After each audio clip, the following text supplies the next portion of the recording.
I was in the mountains of North Carolina for several days. It was a beautiful and peaceful camping trip with my brother, sister, and their friend Caleb. Until one early morning around 3 a.m. when it seemed like every creature in a 10-mile radius was going nuts. Being from the Midwest and having survived 2 tornadoes, I thought the worst weather event of my life was about to occur, and I was sleeping in a hammock. For those who don't know, just before a tornado swarmed above your head, every animal in sight will be freaking out. They know, they can feel it, and you can feel it too. You just don't know what that new feeling is when 60-year-old trees beside you are ripped from the ground. Being in the eye of a tornado is even more strange, as all those same animals in sight are just frozen. I mean, sure, they still exist, but their little soul is on hold, and they don't do much more than just look around quietly. It's honestly very creepy. Anyway, this was not a tornado. 3 a.m. The fire we made was just embers and the roaring thunder of animals freaking out. I peeked my head out of my hammock. There was no bad weather. There was no storm or looming catastrophe. It was a beautiful night, aside from the roaring animal kingdom. My brother peeked his head out of the hammock above me and looked down to see if I was awake.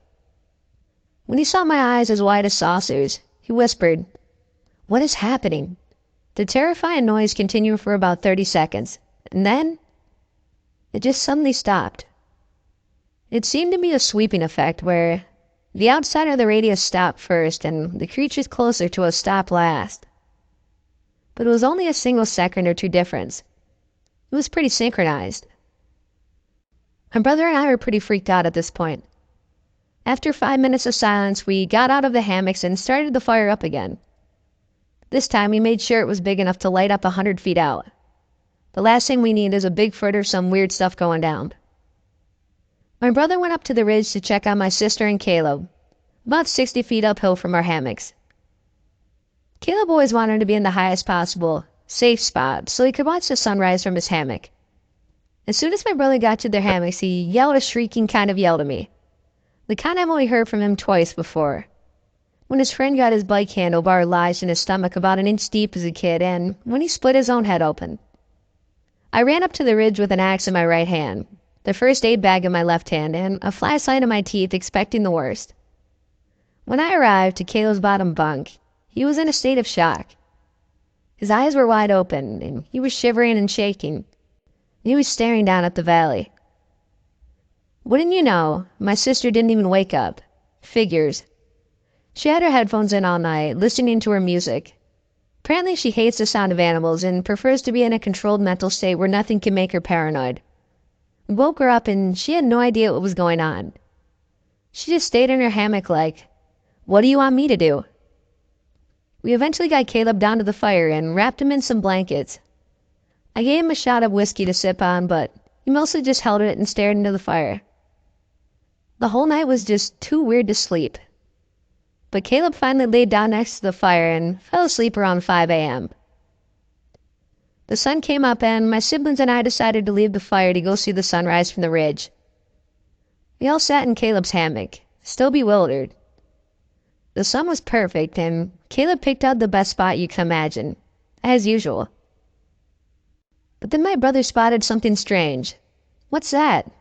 he said, pointing down to the valley. "Right there, on the bank of the river." My sister and I struggled to get his perspective, but then finally noticed a clearing.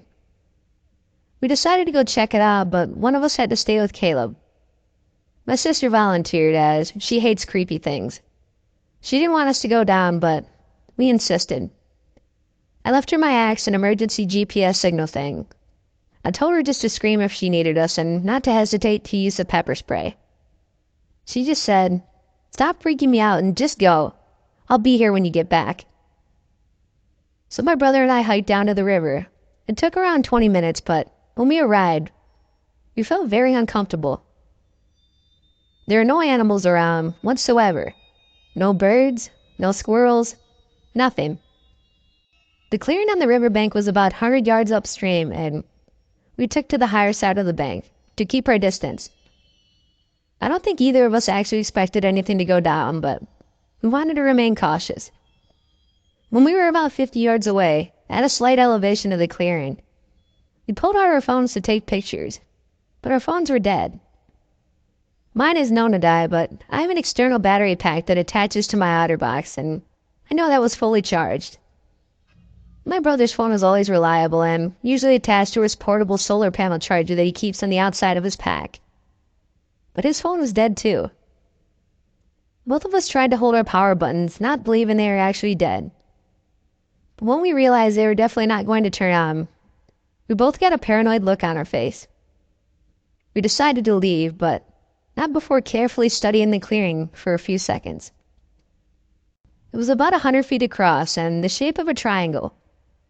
All the bushes and plants that typically grow along the riverside were all flattened down. Even some mature azalea bushes that typically stand 6 to 8 feet tall were eerily laying flat. It's as if everything in that triangle shape had bent down as close to the ground as it could get. Nothing appeared broken, but rather if it had grown along the earth instead of growing up towards the sun. It was really weird, and it was only in that triangle area. When we got back to our camp, Caleb was awake. My sister had a weird look on her face, and Caleb was totally normal. "Hey bro, you alright?" my brother asked. Caleb just casually answered, "Yeah man, doing well." Missed the sunrise, but I guess I needed to sleep. We just looked at him concerned, like, what the heck? He was eating breakfast and heating up coffee over the fire.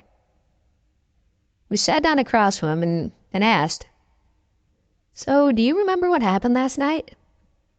He looked at us puzzled. My brother added, "You know, like when all the animals were freaking out and we found you?" He just looked confused. My sister said, "Caleb, stop playing." And he asked, "What are you guys talking about?" My brother then said, "Bro, you were messed up last night." Caleb laughed and responded, "Yeah, I figure I had to be because I never sleep next to the fire all wrapped up in blankets. After getting that bug in my ear that one time." I continued to ask him questions, but he had no memory whatsoever. As far as he was concerned, he had a few too many drinks and slept next to the fire. We told him our story and each of us agreed, but he had no recollection. We told him about the spot next to the river and how our phones wouldn't turn on. We pulled out our phones to show him and they were already on, but my brother had 67% battery and mine was 41. And that gave us the creeps even more. We decided to pack up camp and get out of there and get away from that spot. But before we did a final sweep, Caleb asked, "Hey, have you guys seen my camera?" He had a very nice DSLR with nice lenses, and it was gone. The weirdest part is he slept with it in his hammock every single time he went camping, and we've never seen it not on his body. He even specifically remembered taking it to bed and tucking it in with him. It's like a ritual for him, and it takes super good care of his belongings. We searched around the ridge and all around the fire and in between the two spots, and it was nowhere to be found. Caleb even went down the ridge a bit, toward the river, in case it had fallen and rolled down the hill. But it was gone. We had to leave, and my siblings and I just agreed to pitch in to buy him a new one so we could get the heck out of there. About 3 miles and 1 hour later, my brothers turned to me on the trail and said, "Do you think he tried to take a picture of something he wasn't supposed to see?" The creepiest feeling swept over me, and I replied, "Bro, let's just forget about this and get the heck away from here." We both nodded in agreement. It's been about a year now, and they haven't seen or heard from Caleb in 8 months. No one has.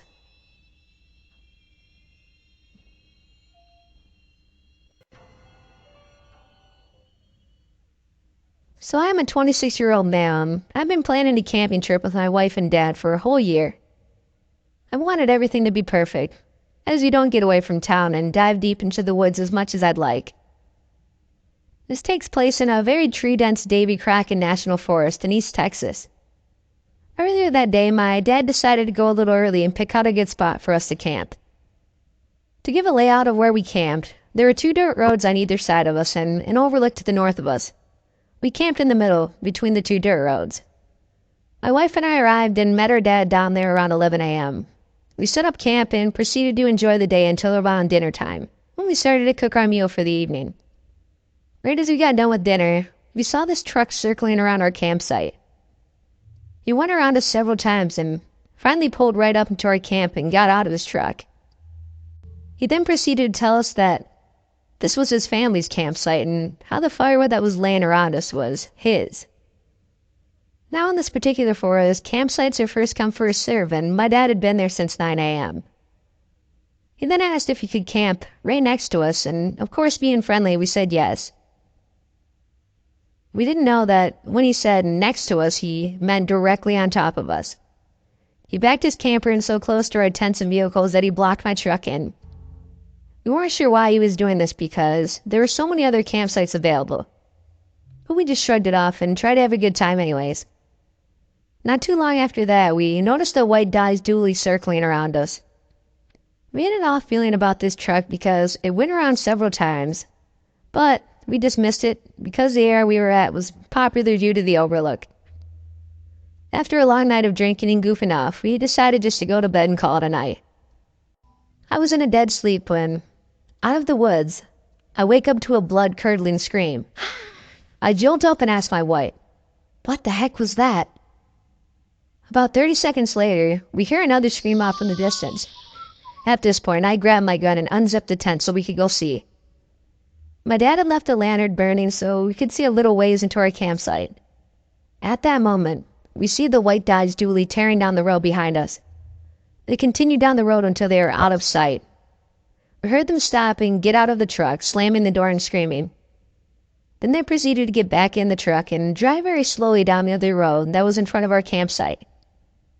At this point, we were terrified thinking they were coming to rob us, but they kept driving until they were out of sight.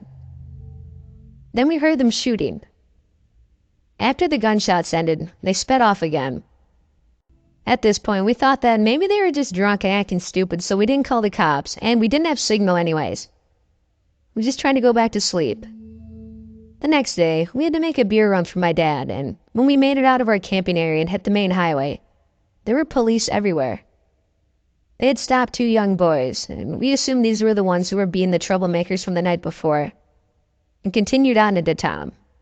When we got back to our campsite, the cops were leaving after talking to my dad. They told my dad that the guys in the white dually truck had gone into the young guys' camp while they were out hunting and were robbing them. The boys walked up on their camp being robbed, and the dually guys pulled out guns on the young boys, proceeding to rob the boys at gunpoint. We think that if it hadn't been for the people that camped right on top of us, as strange as it was, they would have robbed us instead. They made our campsite look bigger than it actually was, and for once I'm thankful for those strange people. But the people in the white dually were never caught.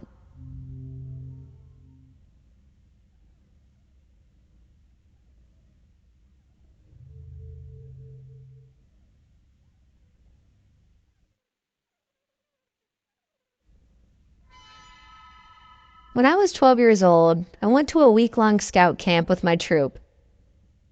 Our campsite was notably isolated from the majority of other sites, so even though there were hundreds of kids at the camp overall, there were probably 5 of us kids and 2 or 3 leaders in our site.